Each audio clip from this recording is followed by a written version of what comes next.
Welcome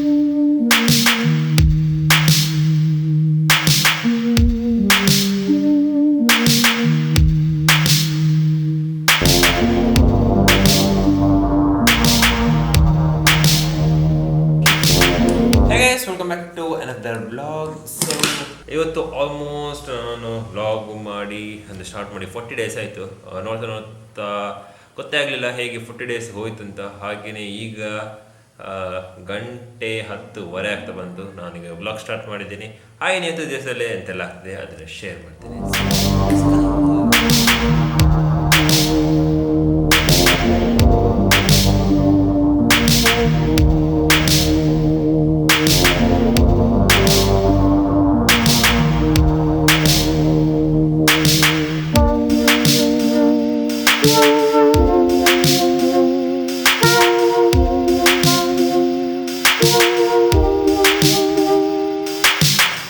so ನಾನೀಗ edit ಮಾಡ್ತಿದ್ದೇನೆ. ಇದು ಮೊನ್ನೆದು ವ್ಲಾಗ್ ಸಂಡೇ ಶೂಟ್ ಮಾಡಿದ್ದೆ, ಹಾಗೆ ಟೈಮ್ ಸಿಗಲಿಲ್ಲ. ಈಗ ಇವತ್ತು ಮನೇಲಿದ್ದೇನೆ, ಹಾಗೆ ಇದನ್ನು ಎಡಿಟ್ ಮಾಡುವಂತ ಸ್ವಲ್ಪ ಕಷ್ಟ ಉಂಟು, ಯಾಕಂದರೆ ತುಂಬ ಕ್ಲಿಪ್ಸ್ ಉಂಟು. ಹಾಗೆ ನೋಡುವ ಹೇಗೆ ಬರ್ತದೆ ಅಂತ. ಅದನ್ನು ಯಾವಾಗ ಅಪ್ಲೋಡ್ ಮಾಡ್ತೇನೆ ಆವಾಗ ನಿಮಗೆ ನೋಡ್ಲಿಕ್ಕೆ ಸಿಗ್ತದೆ. ಸೊ ಈಗ ನಾನು ಎಡಿಟ್ ಮಾಡ್ತೇನೆ. ಸೊ ಎಡಿಟಿಂಗ್ ಆಗ್ತುಂಟು. ಹಾಗೆಯೇ ಇದು ನಮ್ಮ ರಪ್ಪ ಕೆಳಗೋಗಿ ಬರ್ತೇನೆ. ಅಲ್ಲಿ ನಿನ್ನೆ ಬೊಂಡ ತಂದಿದ್ದೆ, ಅದು ಈಗ ಕುಡಿಯಿದ್ರೆ ಮತ್ತೆ ಅವರು ಶಶಿಕಲಾ ಅವರು ತುಂಬ ಕಿರಿಕಿರಿ ಮಾಡ್ತಾರೆ. ಸೊ ಒಮ್ಮೆ ಕೆಳಗೆ ರಪ್ಪ ಹೋಗಿ ಬರ್ತೇನೆ.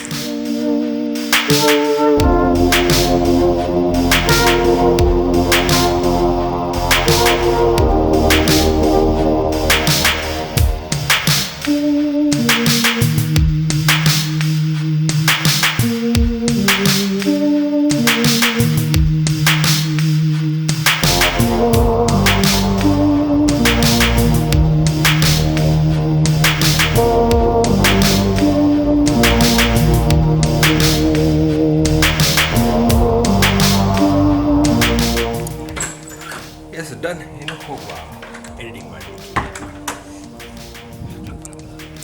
ಒಂದು ಸೆಕೆಂಡ್.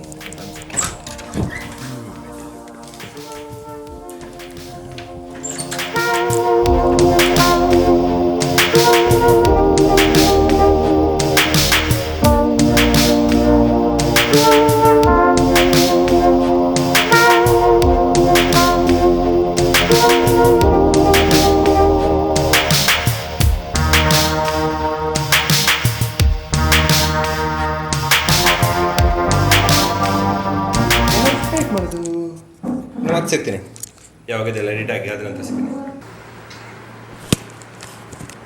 ಸೊ ಇದರದ್ದು ಎಡಿಟಿಂಗ್ ಆಗಿದೆ. ಇದು ಆ್ಯಕ್ಚುಲ್ ನಾನು ತೋರಿಸ್ತೇನೆ ಹೇಗೆ ಆಗಿದೆ ಅಂತ. ಬಟ್ ಫುಲ್ ವಿಡಿಯೋ ನಾನು ನಾಲ್ದು ಅಪ್ಲೋಡ್ ಮಾಡ್ತೇನೆ. ಈಗ ಇರೋದು ಎಷ್ಟು, ಆಲ್ಮೋಸ್ಟ್ 3.12 ಮಿನಿಟ್ಸ್ ಆದಷ್ಟೇ. ಬಟ್ ನಾನು ವೀಡಿಯೋ ಆಲ್ಮೋಸ್ಟ್ ಒಂದು 2 ಅವರ್ಸ್ ತಗೊಂಡಿದ್ದೇನೆ ಇದು ಶೂಟ್ ಮಾಡಲಿಕ್ಕೆ. ಹಾಗೆಯೇ ಹೀಗೆ ಕ್ಲಿಪ್ಸ್ ಮಾಡುವಾಗ ಅರೌಂಡ್ 20 ಅಥವಾ 20 ಮಿನಿಟ್ಸ್ ಏನೋ ತೋರಿಸ್ತಿತ್ತು ಅಂತ. ನಾನು ಮತ್ತೆ ನೋಡ್ತೇನೆ ಹೇಗೆ ತೋರಿಸ್ತೇನೆ ಇದ್ದರೆ. ಬಟ್ ಅದನ್ನೆಲ್ಲ ಎಡಿಟ್ ಮಾಡಿ ಆಗಿ ಈಗ ಆದಷ್ಟು ಗೊತ್ತಿಲ್ಲ, ಖಾಲಿ 3 ಮಿನಿಟ್ಸ್ 12 ಸೆಕೆಂಡ್ ಅಂದರೆ ಅಷ್ಟು ಇದ್ದ ಕ್ಲಿಪ್ಸನ್ನು ಆಲ್ಮೋಸ್ಟ್ 70 to 80 ಕ್ಲಿಪ್ಸ್ ಇತ್ತು. ಅದೆಲ್ಲ ಎಡಿಟ್ ಮಾಡಿ ಆಗುವಾಗ ಬಂದದ್ದು ಜಸ್ಟ್ 3 ಮಿನಿಟ್ಸ್ 12 ಸೆಕೆಂಡ್. ಸೊ ಅದೇ ವಿಡಿಯೋ ಮಾಡ್ತಿರ್ತೇನೆ, ಬಟ್ ಒಮ್ಮೆ ಹೋಗೋದಿಲ್ಲ, ಇದಾಗೋದಿಲ್ಲ ಅಂತ, ವ್ಯೂಸ್ ಸಿಗೋದಿಲ್ಲ. ಬಟ್ ಎಕ್ಸ್ಪೀರಿಯೆನ್ಸ್ ಆಗಲಿ ಮತ್ತು ಎಡಿಟಿಂಗ್ ಸ್ಕಿಲ್ ಆಗಲಿ ಅದು ಇಂಪ್ರೂವ್ ಆಗ್ತಿತ್ತು. ಅದೊಂದು ಪ್ಲಸ್ ಪಾಯಿಂಟ್.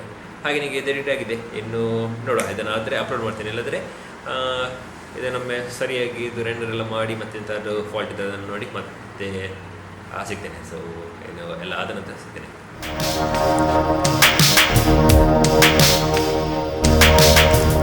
ಸೊ ಅದು ಇವತ್ತಿದ್ದು ವೀಡಿಯೋಸ್ ಎಲ್ಲ ಎಡಿಟ್ ಆಯಿತು. ಒಂದು ವೀಡಿಯೋ ಎಡಿಟ್ ಮಾಡಿದ್ದೆ, ಆಗ ತೋರಿಸಿದ್ದೆ. ಹಾಗೆ ಇವತ್ತಿದ್ದು ಬ್ಲಾಗ್ಸ್ ಎಡಿಟ್ ಆಯಿತು. ಈಗ ಬೆಳಗಿನ ಅಂತ ಮಧ್ಯಾಹ್ನ ತನಕ ಮಾಡಿದ್ದು ಎಲ್ಲ ಎಡಿಟ್. ಇನ್ನು ನಾನು ಕೆಳಗೆ ಹೋಗಿದ್ದು, ಇನ್ನು ಮೊಟ್ಟೆ ಸೊಕ್ಕ ಮಾಡಲಿಕ್ಕೆ ಉಂಟು. ಅದರದ್ದು ವೀಡಿಯೋ ಅಂತ ಮಾಡೋದಿಲ್ಲ, ಯಾಕಂದರೆ ಆಲ್ರೆಡಿ ಅದರದ್ದು ವೀಡಿಯೋ ಹಾಕಿಟ್ಟಿದ್ದೇನೆ. ಹಾಗೆಯೇ ಅದೇ ಅದರದ್ದೆಂತೆಲ್ಲ ಶಾರ್ಟ್ಸ್ ಉಂಟು, ಕೆಲವು ಎಂಥ ಶಾರ್ಟ್ಸ್ ಬೇಕು ಅದನ್ನು ತೆಗೆದು ಅದರದ್ದು ವೀಡಿಯೋ ಹಾಕ್ತೇನೆ. ಸೊ ಅದೇ ಇನ್ನು ಕೆಳಗೆ ಹೋದ್ರಂತ. ಸೊ ಕೆಳಗೆ ಬಂದಿದ್ದೇನೆ. ಹಾಗೆ ಇದು ಮೊಟ್ಟೆ ಇದು ಬಿಸಿ ಮಾಡಿ ಇಟ್ಟಿದ್ದಾರೆ, ಇನ್ನು ಜಸ್ಟ್ ಮಾಡಲಿಕ್ಕೆ ಮಾತ್ರ. ನಾನು ಇದನ್ನೆಲ್ಲ ಮಾಡಿ ಅಂತ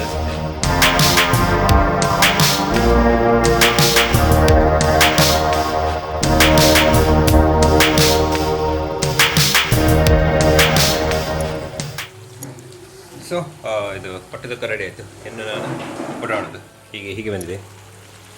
ಇದು ರೆಸಿಪಿ ಆಲ್ರೆಡಿ ಹಾಕಿದ್ದೇನೆ, ಆಗ ಹೇಳಿದ್ದೆ. ಸೊ ಇನ್ನು ಊಟ ಮಾಡುವ. ಸೊ ನಾನೀಗ ರೂಮಿಗೆ ಬಂದಿದ್ದೇನೆ. ನಾನು ಅದೇ ಲಾಸ್ಟ್ ಶಾರ್ಟ್ ಊಟ ಮಾಡಿ ಆದ ನಂತರ ಎಂತ ತೆಗಿಲಿಲ್ಲ. ಹಾಗೆಯೇ ಇದು ಈಗ ಕ್ಯಾಮರಾದಲ್ಲಿ ಸ್ವಲ್ಪ ಸೆಟ್ಟಿಂಗ್ ಚೇಂಜ್ ಮಾಡಿದ್ದೇನೆ. ಇದು ಅದರ ಮುಂಚಿತ ಶಾರ್ಟ್ಸ್ ಎಲ್ಲ ಆಲ್ಮೋಸ್ಟ್ 60 FPS ಅಲ್ಲಿ ಶೂಟ್ ಆಗ್ತಿತ್ತು. ಬಟ್ ಇದೀಗ 24 FPS ಬಂದಿದ್ದೇನೆ. ಗೊತ್ತಿಲ್ಲ ಹೇಗೆ ಬರ್ತುಂಟು ಅಂತ. ಬ್ಲರ್ ಅದೆಲ್ಲ ತೊಂದರೆ ಇಲ್ಲ, ಬಟ್ ಅದೇ ಮೋಷನ್ ಬ್ಲರ್ ಸ್ವಲ್ಪ ಏನೋ ಪ್ರಾಬ್ಲಮ್ ಅಂದರೆ ಗೊತ್ತಿಲ್ಲ, ತುಂಬ ಜಾಸ್ತಿ ಬ್ಲರ್ ಇರ್ತದೆ. ಇನ್ನು ಇದರಲ್ಲಿ ಈ ಸೆಟ್ಟಿಂಗಲ್ಲಿ ವಿಡಿಯೋ ಒಳ್ಳೆ ಬಂದು ನಾನು ಇದರಲ್ಲೇ ರೆಕಾರ್ಡ್ ಮಾಡುವ ಅಂತ ಹೇಳಿದ್ದೇನೆ. ಹಾಗೆ ವ್ಲಾಗ್ಸ್ ಹಾಗೆಯೇ ಇವತ್ತಿದ್ದು ವ್ಲಾಗಿಗೆ ನಾನು ಎಷ್ಟೇ ರೆಕಾರ್ಡ್ ಮಾಡೋದು, ಬೇರೆ ಎಂತೆಲ್ಲ. ನೆಕ್ಸ್ಟ್ ನೋಡುವ, ಇನ್ನು ಯಾವುದಾದ್ರು ಲಾಂಗ್ ವೀಡಿಯೋಸ್ ಮಾಡುವಾಗ ಇನ್ನೂ ಸಹ ಫುಲ್ ಡೇದು ತೋರಿಸ್ತೇನೆ. ಬಟ್ ಇವತ್ತಿಗೆ ಇಷ್ಟೇ, ಈ ವ್ಲಾಗಿಗೆ ಇಷ್ಟೇ.